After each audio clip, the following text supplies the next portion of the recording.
Thanks everyone for joining, and thank you for joining us today. John. Good afternoon or good morning, depending on your location. I'm John Lenker. I'm a senior sales engineer with Lucidworks, and I hold a Microsoft Certified Technology Specialist certification in configuring SharePoint.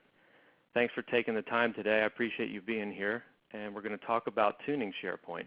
We're going to talk about what SharePoint does well, contrast that with what it doesn't do well, namely search, and how you can improve the search capabilities of the out-of-the-box offering from Microsoft.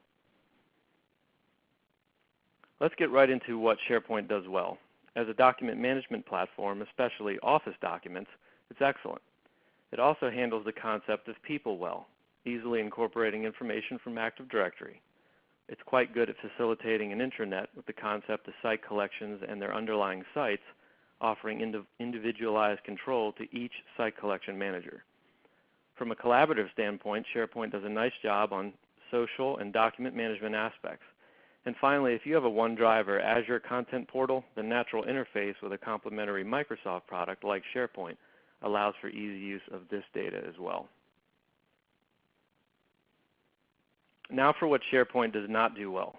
As we'll see in our tuning guide, ingestion of content is at best not feature-rich, and at worst completely insufficient.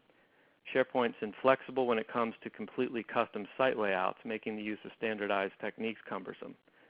Applications are also a pain point because they seem more like a bolt-on feature than something thoughtfully incorporated in the design by Microsoft. And of course, the focus of our talk today is SharePoint Search. Microsoft purchased FAST, a capable and flexible enterprise search engine, and they stripped it of much of its administrative functionality as well as its flexibility. The good news is that you can get much of this back with some tuning effort, but you have to be ready to roll up your sleeves. So what can we actually do to tune or fix SharePoint Search? We'll take a look at each of these individually, but let's summarize. I'll explain how to perform 4 boosts: boost on keywords, boost on proximity, boost on freshness, and a boost on file type. We'll also talk about how to customize the spelling dictionary, or what's known as the query exclusion and inclusion list. We'll also talk about achieving equality for synonyms, and then show you what you might be missing with structured content ingestion. Finally, it's worth noting here that the best results from many of these tunes will be achieved by customizing the SharePoint rank profile, which is a laborious process. It's outside the scope of this webinar, and while your ultimate results will be achieved with this method, you should see immediate changes with the techniques we'll see in the following slides. Let's first talk about the keyword boost. Many SharePoint implementations use taxonomies or manage metadata, but these tags and keywords that they apply to documents do not influence ranking and search results at all. For our keyword boost, the easiest method is to change the weight of managed properties. By default, the title managed property is 59% more important relative to the author managed property. Let's just say you wanted to put author on the same level of importance as title. To do so, you would just edit the author managed property and set its weight group to the same value the title uses, which is, in this context, 5. You can see in the screenshot on the right. Note that these numbers are nothing but digits that identify the group, and they're not weights or any other importance indication. Also to note here, you can do this in a dynamic capacity with X-rank or in a rank profile, as we already mentioned, and we'll explain more of that as we go. Proximity boosting is the next thing we want to cover, and this concept of proximity needs boosting in SharePoint due to the fact that cases such as a 3-term search query exactly matching a document title does not boost that document above anything else. And really this boost is a 2-part solution. You first achieve it with an X-rank modification, but you fully realize it with the X-rank modification followed by the custom rank profile. We don't have time to cover that rank profile modification in this session, but for now let's take a look at the first step. If you aren't familiar with X-rank, this is SharePoint Search's dynamic ranking control mechanism. You can include it directly in queries, as we'll see in a minute, or you can include it in things like a search results web part so that you can modify all queries that are submitted without that being exposed to users on the front end. In this case, we'll use the variable search terms to indicate that if the title property contains what was typed in the search box, will boost matching documents, and then we'll boost them even more if the title is an exact match. And on the right, you can see that with the constant boost of 100 if the title contains what was typed in the box, and then the constant boost of 5,000 if it matches exactly. Note that proximity calculations like this are expensive in terms of disk and CPU, so this is where the use of a custom ranking model really comes into play. Here's an example of a proximity boost where we're boosting on title query matches. Note the results on the left contain the words internal medicine in the body, as you can see there with the hit highlighting. But documents containing this phrase in the title are likely to be more relevant in this use case, and that's what we're reflecting on the right.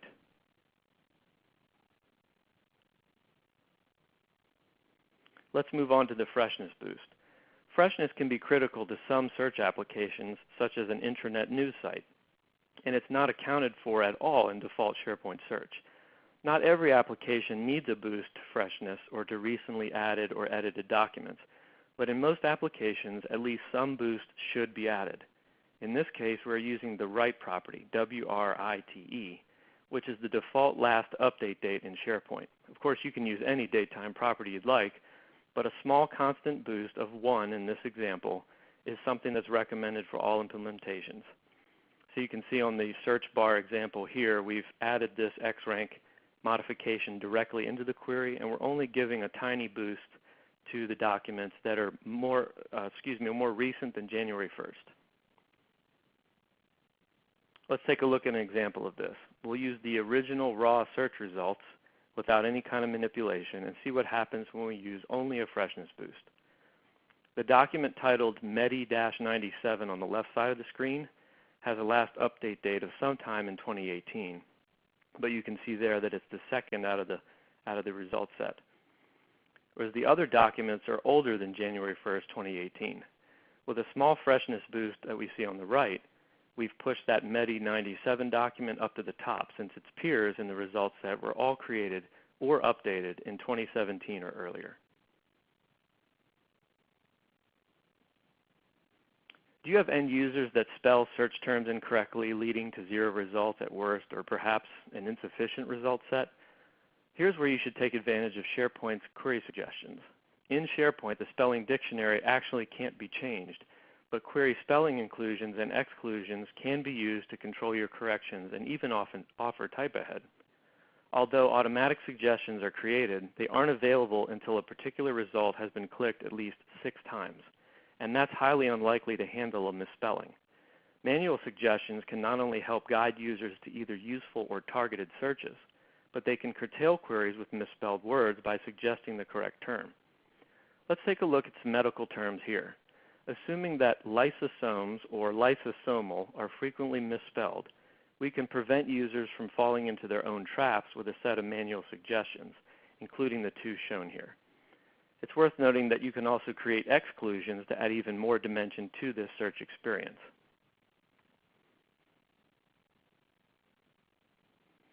Especially important to most SharePoint installations is the weight of a document's file type. Under the hood, SharePoint Search typically boosts PowerPoint documents over PDF or Word, and this is not useful in many enterprise applications. SharePoint Search shows an affinity for Office content, which makes sense given the Microsoft angle. But without tuning, this is largely out of our control. Let's say I have some clinical trial medical data coming from XML in my index, as well as some PDF and Office content coming from a repository called PubMed, both of which, by the way, the clinical trial and PubMed data are available publicly. Naturally, there will be some overlap in content with these 2 sources, and perhaps I want to boost that XML content over anything else. Our example on this slide will boost more relevant XML content, or in this case, PDF content over any other type of Office content. But we'll take a look at a live example in SharePoint at the medical data. So here we have our SharePoint search, and we're going to demonstrate both the type ahead and an XRank component here. So we're going to search for lysosomal. Okay. And you can see here the results are all PDF. This is all PDF content. What happens if I take this same query and I add a file type boost to it?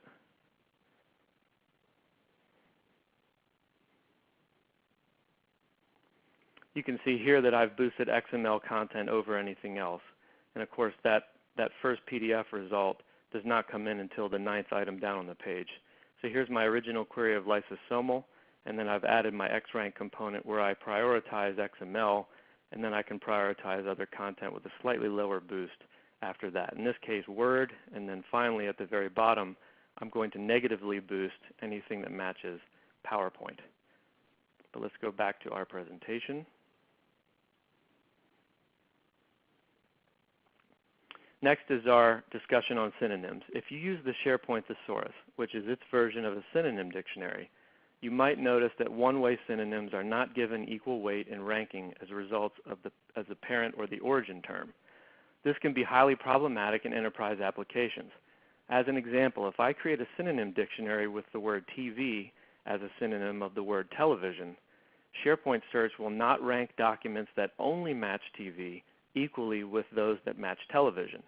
To be exact, TV, since it is a synonym, is only weighted 20% of the original term, which is television.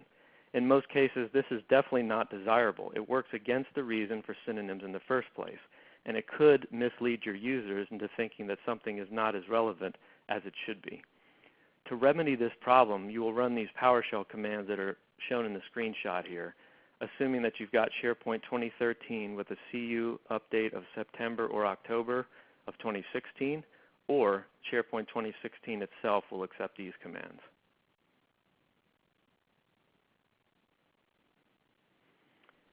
Finally, perhaps the most glaring weakness is the ability of SharePoint to properly and usefully ingest structured content such as XML, CSV, or JSON.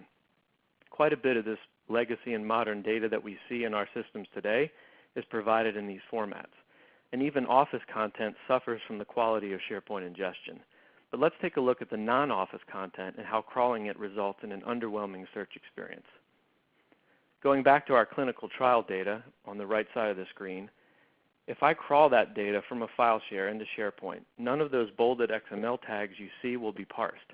Instead, SharePoint will take that entire content of the XML and they'll put it in the body property in the index, resulting in a less capable, less feature-rich search experience for your users.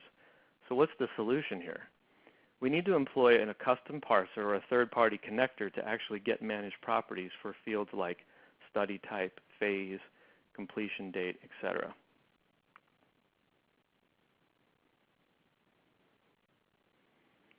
So we've done a lot of tuning for better results in SharePoint. If you don't want to do any of that, maybe you'd like to try something else.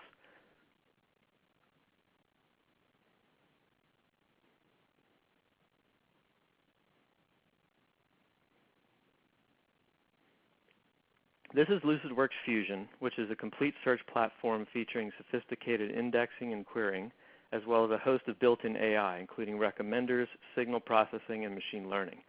We're going to take a brief look at an enterprise search use case that incorporates real data from Lucidworks as a company. As I log in as one of the members of our engineering team named John Underwood, notice that I'm brought to a contextualized landing page with suggestions based on John's recent activity, his recent searches, the department in which he works, which is engineering, so he's getting GitHub notifications pushed to his landing page, and then finally his calendar, which incorporates documents that he may have recently accessed or accessed during that time of day and another day in the calendar. To replicate this functionality in SharePoint would require a number of indexing and query customizations, taking weeks or months to develop and implement. But what you see here, Fusion does require some configuration, but with the tools in the product suite, it's much faster and easier. In a minute, we'll see why. But to look at some of the highlights, let's run a search for the term Gartner, since Lucidworks was recently launched into the Gartner Leaders Quadrant. Notice that the type ahead here is far beyond a set of curated words in a query suggestion list. Rather, it's leveraging a number of different automated signal collection points at once, such as documents, the first two suggestions, people, the second two suggestions here, search history from this user, and then finally, queries that the machine has learned were successful in another capacity for another user. This happens automatically with Fusion as it learns about the users and actions that they perform. But let's go ahead and run the search. On our search results page, notice that proximity boosting has occurred automatically with the first result in the set, the second, the third, and so on, as our search term Gartner is prioritized since it appears in close proximity in the title. As well as a keyword boost is given to classification on many of these results. In this case, it's marketing. So Fusion has suggested marketing content over here on the right because through unsupervised clustering and learning, it has determined that most of the results that John just got back in his result set are relevant to do or have to do with marketing in some capacity. This is all happening out of the box with Fusion AI. But how can we exert some control over what's happening here? Let's take a look briefly at the admin UI of Fusion. We're not going to go too far into the weeds, but this is a view of the various indexing pipelines that we have available to us with Fusion Server. I've selected the Enterprise SharePoint pipeline just to show you, since we're talking about SharePoint, all the things that we can do connecting to a source system. We can establish a parser for Office content as well as any other structured content. So we had mentioned XML. This is where out of the box we can provide an XML parser here for you. And then we can also rename some of the fields that come from the source system. So if you've worked with SharePoint for any length of time, you know how some of the Microsoft naming conventions can be awkward, such as OWS underscore and whatnot. Those things can be dynamically renamed as they come into the system here. And then just to briefly show you the query pipelines, we'll flip over to that. This is the query side of search, and we'll go back here and look at the Enterprise Search Signals pipeline. This incorporates a number of query time manipulations to facilitate some of the things we've already seen on the front end of both SharePoint and Fusion. Notice that some of these are manual curations and others are uses of automated functionality that simply records user behavior that Fusion will use to enhance the search experience. So we'll do phrase matching here. We'll boost based on a source of, in this case, it's going to be Google Drive. We can change that to any source we'd like. And we're also going to incorporate the use of signals. What are users doing with documents? If they click on a document, if they bookmark a document, if they say that they like it. So if we go back to our front end here, one of the features of the product is allowing the users to be able to like something.